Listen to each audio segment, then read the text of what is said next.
science delusion is the belief that science already understands the nature of reality in principle, leaving only the details to be filled in. This is a very widespread belief in our society. It's the kind of belief system of people who say, I don't believe in God, I believe in science. It's a belief system which has now been spread to the entire world. But there's a conflict in the heart of science between science as a method of inquiry based on reason, evidence, hypothesis, and collective investigation, and science as a belief system or a worldview. And unfortunately, the worldview aspect of science has come to inhibit and constrict the free inquiry, which is the very lifeblood of the scientific endeavor. Since the late 19th century, science has been conducted under the aspect of a belief system or worldview, which is essentially that of materialism, philosophical materialism. And the sciences are now wholly owned subsidiaries of the materialist worldview. I think that as we break out of it, the sciences will be regenerated.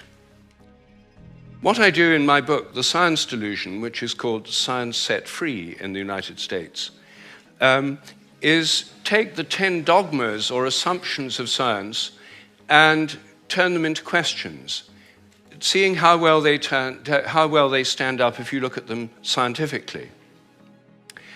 None of them stand up very well. What I'm going to do is first run through what these 10 dogmas are, and then I'll only have time to discuss one or two of them in a bit more detail. But essentially, the 10 dogmas, which are the default worldview of most educated people all over the world, are first, that nature is mechanical or machine-like. The universe is like a machine. Animals and plants are like machines. We're like machines. In fact, we are machines. We're lumbering robots, in Richard Dawkins' vivid phrase, with brains that are genetically programmed computers. Second, matter is unconscious. The whole universe is made up of unconscious matter. There's no consciousness in stars, in galaxies, in planets, in animals, in plants, and there ought not to be any in us either, if this theory is true. So a lot of the philosophy of mind over the last 100 years is trying to prove that we're not really conscious at all. So the matter's unconscious, then the laws of nature are fixed. This is dogma 3. The laws of nature are the same now as they were at the time of the Big Bang, and they'll be the same forever. Not just the laws, but the constants of nature are fixed, which is why they're called constants. Dogma 4, the total amount of matter and energy is always the same. It never changes in total quantity, except at the moment of the Big Bang, when it all sprang into existence from nowhere in a single instant. The 5th dogma is that nature is purposeless. There are no purposes in all nature, and the evolutionary process has no purpose or direction. Dogma 6, the biological heredity is material. Everything you inherit is in your genes, or in epigenetic modifications of the genes, or in cytoplasmic inheritance. It's material. Dogma 7, memories are stored inside your brain as material traces. Somehow everything you remember is in your brain in modified nerve endings, phosphorylated proteins. No one knows how it works, but nevertheless, almost everyone in the scientific world believes it must be in the brain. Dogma 8, your mind is inside your head. All your consciousness is the activity of your brain and nothing more. Dogma 9, which follows from dogma 8, psychic phenomena like telepathy are impossible. Your thoughts and intentions cannot have any effect at a distance because your mind's inside your head.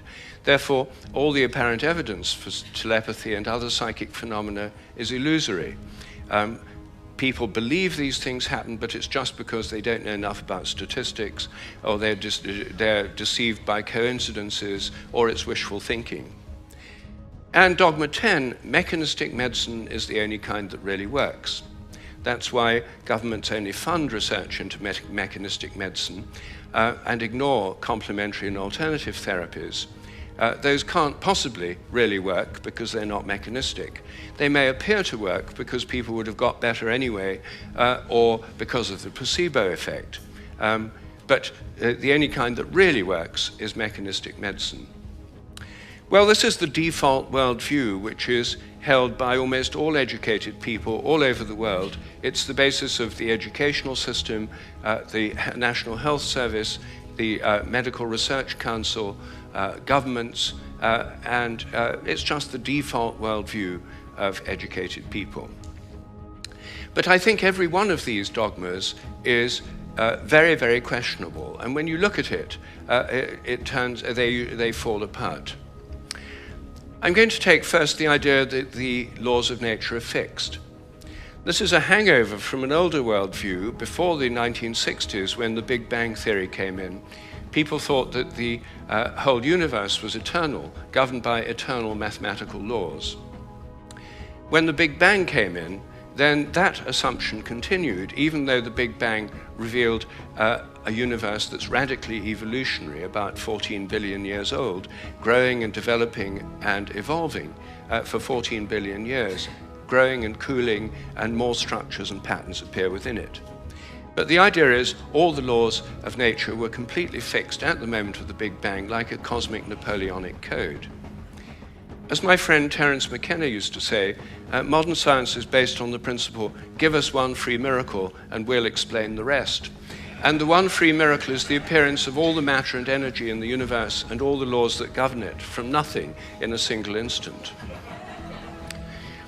Well, in an evolutionary universe, why shouldn't the laws themselves evolve?